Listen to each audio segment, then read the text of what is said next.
Assalamualaikum warahmatullahi wabarakatuh. Jumpa lagi dengan kami kelompok 1 Limnologi. Pada video kali ini, kita akan sama-sama belajar mengenai tipe perairan tawar dan contoh dari tipe perairan tawar. Apakah teman-teman tahu apa itu perairan? Perairan adalah suatu kumpulan massa air pada suatu wilayah tertentu, baik yang bersifat dinamis atau mengalir, maupun yang bersifat statis atau tergenang. Perairan ini dapat berupa perairan tawar, perairan payau, dan perairan laut. Air tawar merupakan air yang tidak banyak mengandung larutan garam atau perairan yang airnya memiliki kadar garam yang rendah, serta perubahan variasi suhu tidak menyolok. Adapun tipe perairan tawar terbagi menjadi dua, yaitu tipe perairan tawar lotik dan tipe perairan tawar lentik. Tipe perairan tawar lotik merupakan perairan yang berarus atau mengalir, contohnya sungai, kali, dan kanal. Sedangkan tipe perairan tawar lentik adalah perairan yang airnya tidak berarus atau konstan. Contohnya yaitu danau, rawa, kolam, kolong, dan kambang. Selanjutnya, kita akan membahas tipe perairan tawar, lotik, dan lentik, beserta contoh dari perairan tawar tersebut. Yang pertama, tipe perairan tawar lotik yaitu sungai. Sungai adalah air yang mengalir secara alamiah melalui sebuah saluran alam. Berdasarkan debit air, sungai terbagi menjadi 4, yaitu sungai permanen, sungai periodik, sungai episodik, dan sungai ephemeral. Contoh pertama yaitu Sungai Abab. Sungai ini terletak di Kabupaten Penukal Abab, Lematang Ilir, dan merupakan jenis sungai periodik, yang merupakan salah satu jenis sungai pada waktu musim hujan air akan lebih banyak, sedangkan saat musim kemarau air akan menjadi lebih sedikit.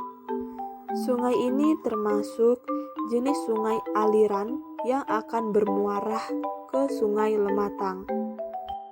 Dilihat dari kondisi sungai yang sedikit air, sungai ini banyak terdapat limbah-limbah berada di sekitaran sungai.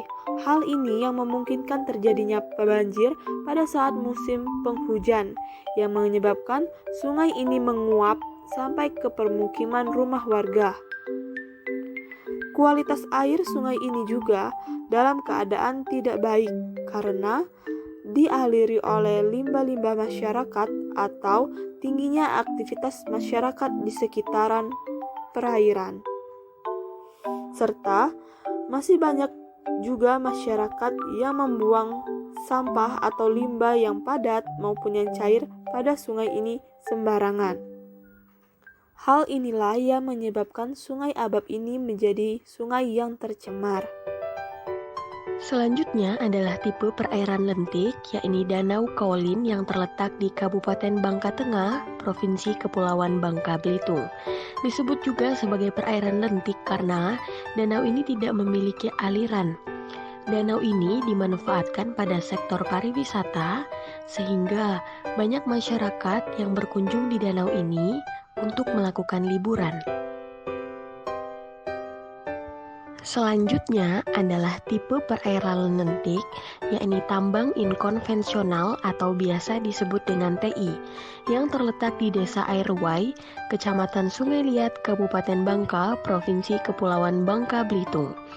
Tambang inkonvensional atau TI merupakan salah satu sumber penghasilan terbesar di Pulau Bangka, khususnya di sektor pertambangan, dan disebut sebagai perairan lentik karena tambang inkonvensional ini tidak memiliki aliran. Contoh selanjutnya dari perairan lentik adalah Danau Kompleks Perkantoran Pemkab Banyuasin. Danau ini terletak di antara kantor Bupati Banyuasin dan kompleks gedung DPRD. Pada awalnya, danau ini hanya berfungsi untuk menyerap air hujan yang turun dari kompleks pemukiman. Namun, danau retensi di Kelurahan Kedondong Raya ini berubah menjadi tempat rekreasi gratis. Di sekitaran danau ini ditata menyerupai taman hijau.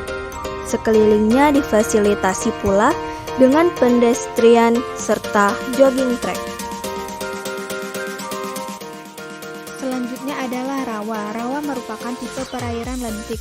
Rawa adalah genangan air terus-menerus atau musiman yang terbentuk secara alamiah dan memiliki ciri fisik, kimiawi, dan biologis.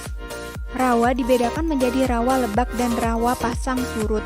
Pada video yang kita lihat sekarang merupakan contoh dari rawa lebak dengan nama lokal yaitu rawa lebak Pemali. Rawa lebak merupakan rawa yang genangannya terjadi karena luapan air sungai atau air hujan di daerah cekungan di pedalaman. Berdasarkan tingginya air, lebak dibedakan menjadi lebak pematang, lebak tengahan, dan lebak dalam. Rawa lebak pada video ini juga bisa kita sebut dengan lebak lembung karena kawasan lebak ini menghasilkan produksi ikan secara alami. Demikianlah pembahasan yang dapat kami sajikan terkait tipe perairan tawar dan contoh tipe perairan tawar. Jika ada kata-kata yang salah, kami mohon maaf. Sekian, terima kasih. Wassalamualaikum warahmatullahi wabarakatuh.